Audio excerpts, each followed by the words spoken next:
Nat, welcome to Spin Along, and indeed to Scotland. You've been away too long. Thank you, Murray. It's a pleasure to be here. From your wonderful performance last night in Glasgow, it's obvious the jazz influence is still there in your interpretation of pop songs. Tell me, Nat, what honestly do you think of the top 20 today? The top 20, well, it's kind of hard to say what the top 20 is because, I don't like to prejudge or judge become what you say. I leave that up to the public. Evidently, they like it. And, of course, when you say the top 20, they've made that like the brass ring. Like the prize to get in that means that you're selling records. Well, that part's all right. But some of the things are naturally directed mostly at the young teenage audience. And we are hoping someday we can put some of those good ones back up there, too. Now, I'm very glad to hear you say that, Nat, because last night you sang mainly standards, and I feel that your top 20 is of music that is internationally liked and appreciated.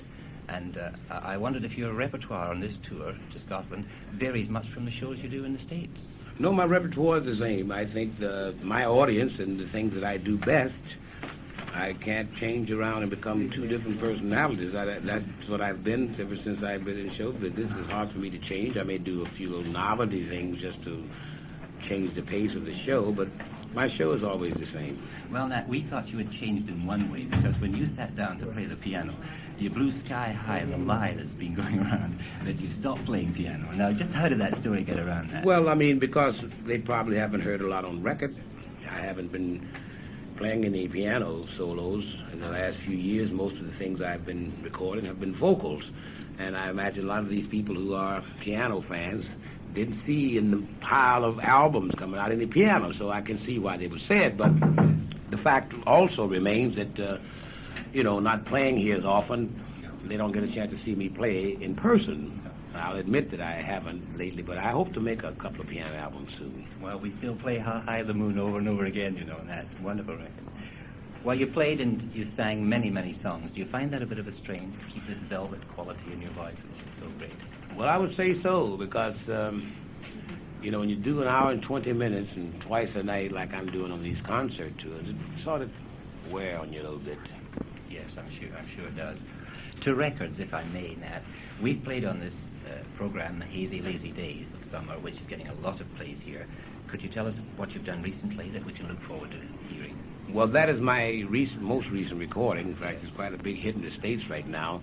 That's not what you would call one of the great musical gems, because it wasn't intended to be as such, but it was a very happy song, and I thought it fit the occasion, summer coming in and families going out on vacation, so that's a logical song, and for what it is, I liked it. Well, we're not getting much summer here, but we're getting plenty of that record, and we like it very much. Well, at least you got it on the calendar anyway.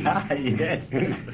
But as far as anything in the future is concerned, I don't know exactly right now. I know they're going to release a Lazy Hazy album over here. Good. But, you never know. We have some things in the in the warehouse, but I don't know exactly what yet we're going to be our next release. Well, we'll look forward to them, whatever they are, Nat. Now, I have an LP here that you made with our own George Shearing, and this turned out to be a very successful and happy Anglo-American alliance, and I thought it would be appropriate if we played a track from it on Spin Along tonight. Would you choose one, Nat? Yes, because recording this album with George was quite a delight. He's a great musician, a wonderful fellow to work with, and I'm glad the album got such an acceptance over here. One of my favorite songs in the album is Serenata. Of course, a lot of people naturally picked the Let There Be Love because that sort of got very popular, but there are some other ones in there I think just as good, and this Serenata is a good one. Nat, Serenata it is.